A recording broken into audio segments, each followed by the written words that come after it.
स्वागत है आपका हिंदी ग्रामीण में। मैं सुरेश यादव कक्षा 10, कक्षा 11, कक्षा 12 और 9 के सभी छात्रों के लिए मैं अलंकार लेके आया हूं। तो आज हम अलंकार को बड़े अच्छे तरीके से पढ़ने की कोशिश करेंगे और समझने की। तो पहले हम देखते हैं अलंकार। अलंकार है क्या? पहले हम देखते हैं अलंकार है क्या। अलंकार अलंकार है क्या? देखिए भैया, अलंकार दो शब्दों से मिलकर के बना है। अलंकार जो है दो शब्दों से मिलकर के बना है। एक होता है अलम और दूसरा होता है कार। अलम और कार, ध्यान से सुनिएगा। अलंकार दो शब्दों से मिलकर के बना है। अलम और कार मिलकर के अलंकार बना है। यदि अलंकार का अर्थ देखा जाए तो अलंकार का अर्थ होता है क्या, इसको पहले हम जानेंगे कि अलंकार का अर्थ होता है क्या। अलंकार का अर्थ होता है आभूषण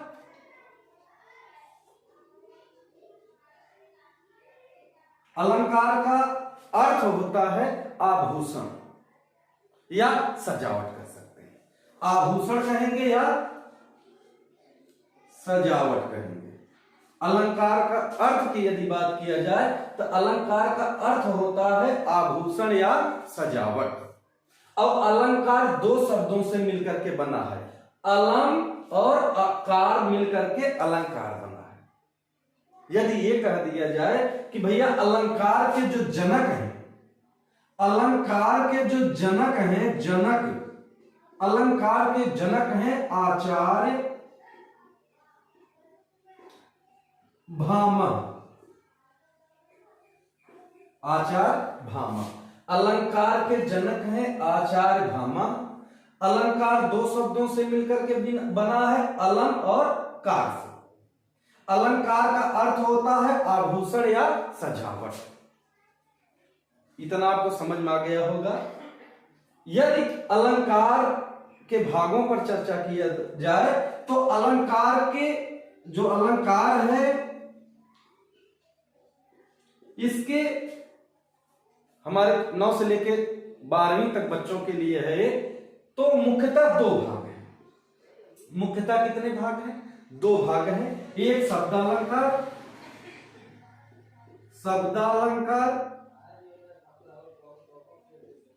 दूसरा है अर्थालंकार।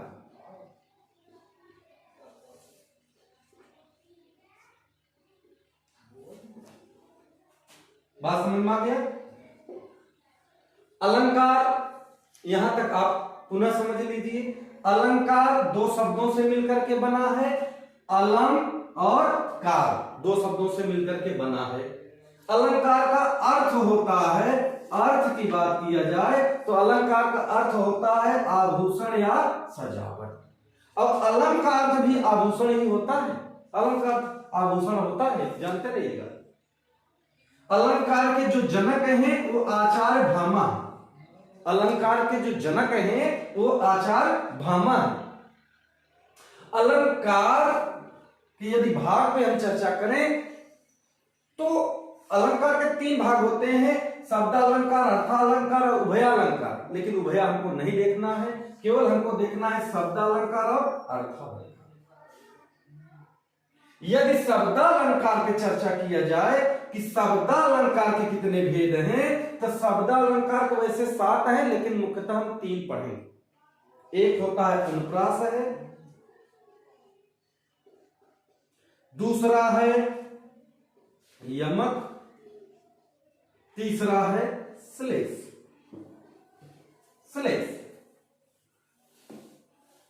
ये जान जाइएगा। शब्द अलंकार के 3 भेद हैं। एक अनुप्रास अलंकार है, एक यमक अलंकार है और एक श्लेष अलंकार है। अनुप्रास, यमक और श्लेष ये तीनों कक्षा 9 से लेकर के कक्षा 12 तक बच्चों से पूछे जाते हैं और इसको आप ध्यान से देख लीजिएगा। एक बार हम सरसरी निगाह में देखते हैं, उसके बाद आगे बढ़ते हैं। अलंकार दो शब्दों से बना है, अलंक और आकार से अलंकार का निर्माण हुआ है। इसका अर्थ आभूषण या सजावट होता है। इसके जनक आचार्य भामा है। अलंकार के दो भाग हैं, वैसे तीन हैं लेकिन दो हैं, दो को हमको पढ़ना है। शब्दालंकार, अर्थालंकार। शब्दालंकार के तीन भाग हैं, अनुप्रास अलंकार, यमक अलंकार और श्लेष अलंकार। अब इसके आगे हम बढ़ते हैं।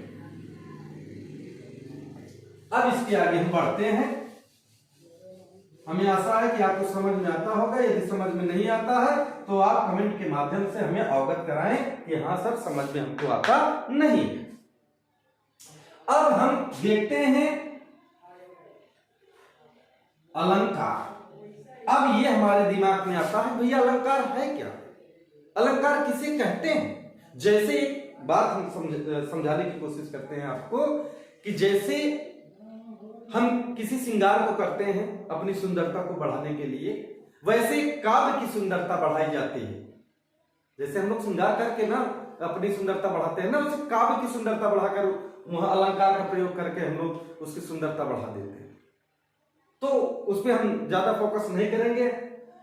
हम देखते हैं अलंकार कहते किसे, अलंकार किसे कहते हैं। काव्य की शोभा बढ़ाने वाले तत्वों को अलंकार कहते हैं। काव्य की शोभा बढ़ाने वाले तत्वों को अलंकार कहते हैं। जो तत्व काव्य की शोभा बढ़ा देता है ना, वही अलंकार है।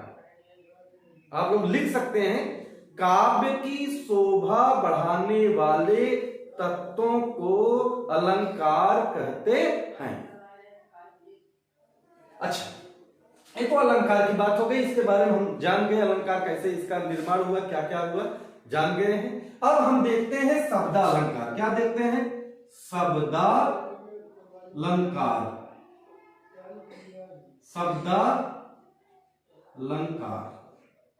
शब्दालंकार क्या है भैया। शब्दालंकार की यदि हम परिभाषा पे चर्चा करें तो क्या है, शब्दालंकार किसे कहते हैं, जब केवल शब्दों में चमत्कार पाया जाता है। जब केवल शब्दों में चमत्कार पाया जाता है तब वहां शब्दालंकार होता है। फिर से ध्यान से सुनिए, जब केवल शब्दों में चमत्कार पाया जाता है, जब केवल शब्दों में चमत्कार पाया जाता है तब शब्दालंकार होता है। शब्द आप समझ रहे हैं ना। इससे पहले आप जानते होंगे, थोड़ा सा देख लीजिए 2 सेकंड के लिए। एक होता है वर्ण, होता है वर्ण, फिर वर्णों से मिलकर के आपका क्या बनता है, शब्द बनता है। शब्दों से मिलकर क्या बनता है, वाक्य बनता है। समझ रहे हैं कि नहीं, इसको जानते रहिएगा, नहीं जान रहे हैं तो इसको जान जाइएगा। वर्ण होता है, वर्ण से बड़ा शब्द होता है, शब्द से बड़ा वाक्य होता है। समझ गए ना, इतना आप छोटी छोटी बातें आप जानते रहिए। शब्दालंकार किसे कहते हैं भैया, जब केवल शब्दों में चमत्कार पाया जाता है तब वहां क्या होता है, शब्दालंकार होता है। अच्छा, इसी समय हम समझ लेते हैं अर्थालंकार किसे कहते हैं। अर्थालंकार किसे कहते हैं, जब अर्थ विशेष के कारण काव्य की सुंदरता बढ़ जाती है। जब अर्थ विशेष के कारण काव्य की सुंदरता बढ़ जाती है, वहां अर्थालंकार होता है। अर्थालंकार क्या होता है, जब अर्थ विशेष के कारण काव्य की सुंदरता बढ़ जाती है, वहां अर्थालंकार होता है। बात समझ में आ गया। अब हम लोग देखते हैं भैया कि ये शब्दालंकार है क्या।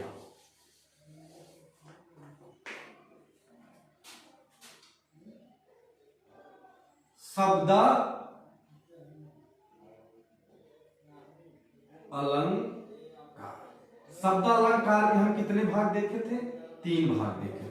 कितने, 3। एक होता है अनुप्रास,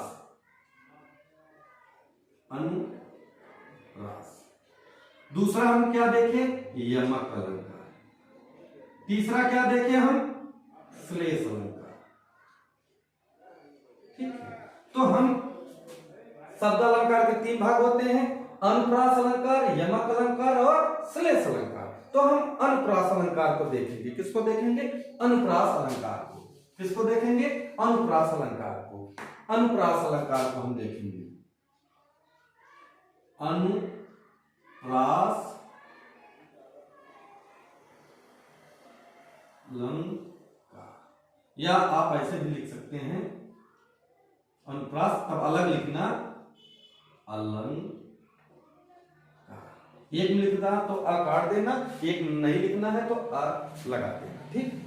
अनुप्रास अलंकार, अनुप्रास अलंकार होता क्या है, और हमारे परीक्षा में पूछा जाता है अनुप्रास अलंकार की परिभाषा बताइए और एक उदाहरण लिखना होता है, हमारे यूपी बोर्ड में आता है अनुप्रास अलंकार किसे कहते हैं और उसका उदाहरण क्या है। हम अनुप्रास अलंकार को देखते हैं क्या होता है। काव्य में जहां एक वर्ण की आवृत्ति बार बार हो तो वहां अनुप्रास अलंकार होता है। काव्य में जहां एक वर्ण की आवृत्ति, एक वर्ण की आवृत्ति, काव्य में जहां एक वर्ण की आवृत्ति बार बार हो तो वहां अनुप्रास अलंकार होता है। कोई एक वर्ण है और इसे व्यंजन भी कह सकते हैं, व्यंजन भी सकते हैं, कोई व्यंजन एक से अधिक बार यदि आ रहा है तो समझ जाइएगा अनुप्रास अलंकार है। अनुप्रास अलंकार किसे कहते हैं? काव्य में जहां एक वर्ण की आवृत्ति बार बार हो तो वहां अनुप्रास अलंकार होता है। ये तो परिभाषा हो गई। इसका सबसे ज्यादा जरूरी है उदाहरण। बच्चों आप लोग उदाहरण जरूर याद रखिएगा, और बहुत आसान उदाहरण मैं एक बताऊंगा। क्या है कि तरन, तरन तनुजा तट तमाल, तरन तनुजा तट तमाल, ठीक है। तरन तनुजा तट तमाल एक छोटा सा उदाहरण है। या तो आप और बड़ा उदाहरण देखना चाहते हैं, एक है, हम लोग पढ़े थे इससे पहले कि जो खग हो तो बसेरो करो मिल, कालिंद कूल कदम्ब की डारन, उसको कह सकते हो। कुछ भी उदाहरण याद आप कर सकते हैं। मुख मयंक सम मंजु मनोहर, मुख मयंक सम मंजु मनोहर, मुख, मुख मयंक, मुख मयंक सम मंज मनोहर। यहां देखिए बार बार मां आ रहा है, ठीक है कि नहीं, आ रहा है कि नहीं। इसमें तरन तनुजा तट तमाल तरुवर बहुछाए, आप लोग बचपन से ही पढ़ते चले आ रहे हैं। तरन तनुजा तट तमाल तरुवर बहुछाए, है कि नहीं। बार बार यहां ता आ रहा है कि नहीं आ रहा, ता की आवृत्ति बार बार हो रही है, एक ही वर्ण है ना, त या म एक बार से अधिक, एक से अधिक बार हो रहा है कि नहीं हो रहा। चलिए ये था तो आपका अनुप्रास अलंकार। अब दूसरा हम देखते हैं, या तो एक बहुत बढ़िया गीत है, उसमें भी अनुप्रास आपको देखने के लिए मिल जाएगा। आप लोग शायद सुने होंगे, पके पेड़ पर पका पपीता, पका पेड़ या पका पपीता, पके पेड़ को पकड़े पिंकू, पिंकू पकड़ा पका पपीता। देखिए पा पा पा पा बार बार आ रहा है, कुछ भी कर सकते हैं, लेकिन हम जो हम बताए हैं उसको आप परीक्षा में लिख सकते हैं। या हम आगे बढ़ते हैं, यमक अलंकार पे आते हैं, यमक अलंकार पे आते हैं।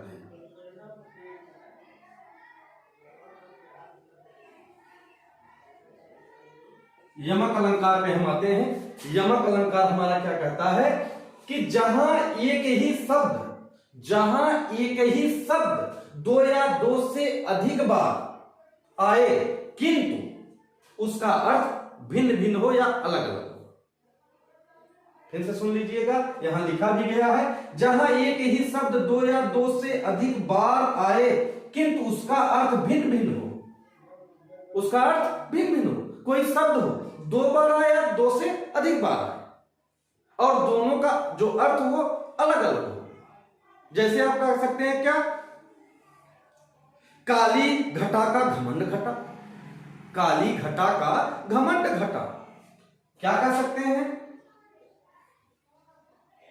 काली, क्या कह सकते हैं,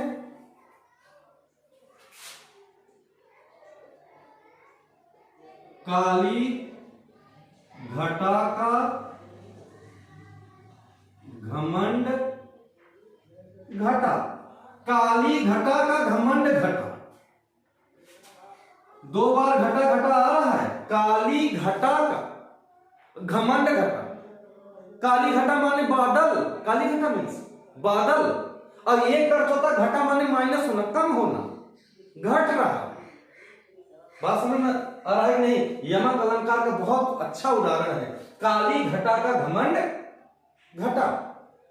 या आप उदाहरण और देख सकते हैं, कनक कनकते सौगुनी, कनक कनकते, या अगला उदाहरण देख सकते हैं, कनक कनकते सौगुनी मादकता अधिकाय, कुछ भी कह सकते हैं। कनक कनकते सौगुनी, एक कनक का अर्थ होता है क्या? सोना, और एक कनक का अर्थ होता है क्या? धतूरा। अभी सोना हम लोगों को मिल जाए ना, तभी हम बौरा जाएंगे, कोई काम करेंगे नहीं, तुरंत मस्ती में मस्त रहेंगे, कहेंगे मस्त रहो मस्ती में, आग लागे बस्ती में। या अब धतूरे को यदि खा लो तब भी दिमाग काम नहीं करेगा, एकदम बौरा जाएंगे। या सबसे एक अच्छा उदाहरण मैं बता देता हूं, एक उदाहरण बहुत अच्छा है, सजना है मुझे सजना के लिए, सजना है मुझे सजना के लिए, क्या देख लीजिए, सजना है मुझे सजना के लिए, सजना है मुझे सजना के लिए, सजना है मतलब सजना संवरना, सौंदर्य को, अपने सुंदरता को बढ़ाने के, और सजना के लिए मतलब पति प्राणनाथ के लिए, दोनों का अर्थ अलग अलग है। सजना है मुझे सजना के लिए, कुछ भी लिख सकते हैं, काली घटा का घमंड घटा लिख सकते हैं, कनक कनकते सौगुनी लिख सकते हैं, या सजना है मुझे सजना के लिए। ये आपका था भैया यमक अलंकार। अगला हम अलंकार देखते हैं, श्लेष अलंकार देखते हैं। श्लेष अलंकार में क्या है? यदि आपको समझ में नहीं आता है तो कमेंट के माध्यम से हमको अवगत जरूर कराएं कि सर हमको समझ में नहीं आता। आगे हम लोग देखते हैं श्लेष अलंकार। अगला हमारा अलंकार कौन सा है? श्लेष अलंकार है। अगला कौन सा है? श्लेष अलंकार है। श्लेष अलंकार क्या कहता है भैया, इसको ध्यान से सुन लीजिएगा कि जहां एक ही शब्द के अनेक अर्थ होते हैं, एक शब्द के अनेक अर्थ होते हैं, वहां क्या होता है?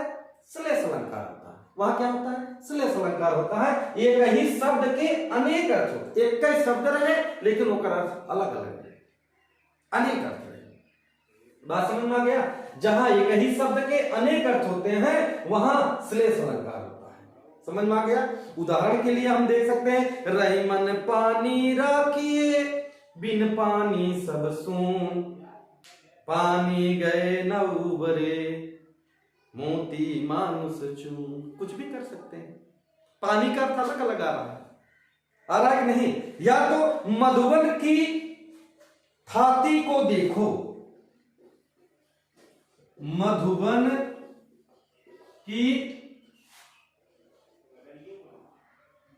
की छाती को देखो,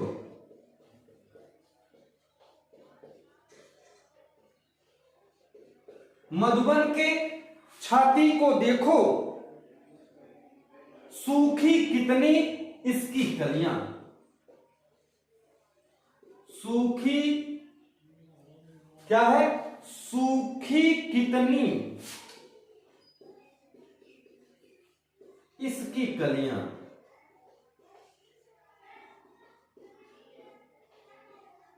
कलियां ये भी आप कर सकते हैं, लिख सकते हैं, मधुबन की छाती को देखो, सूखी कितनी इसकी कलियां। या तो आप क्या लिख सकते हैं, हमने बताया क्या?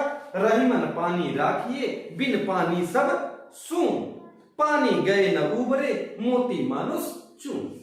ये था आपका अलंकार का जो शब्द अलंकार है। शब्द अलंकार जो कक्षा 9 से लेकर के 12 तक बहुत ही इंपॉर्टेंट है। हमने आपको बता दिया शब्द अलंकार के बारे में कि शब्द अलंकार के कितने भेद होते क्या परिभाषा है और क्या उदाहरण है। अलंकार का एक पार्ट आपका यहां तक समाप्त हो गया। अगले क्लास में हम अलंकार के दूसरे भाग को लेकर के आएंगे, अर्थालंकार, जो आपके कक्षा 10, 9, 11, 12 के लिए बहुत ही जरूरी है और बहुत ही इंपॉर्टेंट है, हर साल पूछा जाता है। तो यदि हमारे द्वारा बताए गए अलंकार आपको समझ में आए होंगे तो हमारे चैनल ग्रामीण हिंदी को लाइक और सब्सक्राइब जरूर करें और हम आपसे विदा लेते हैं। धन्यवाद।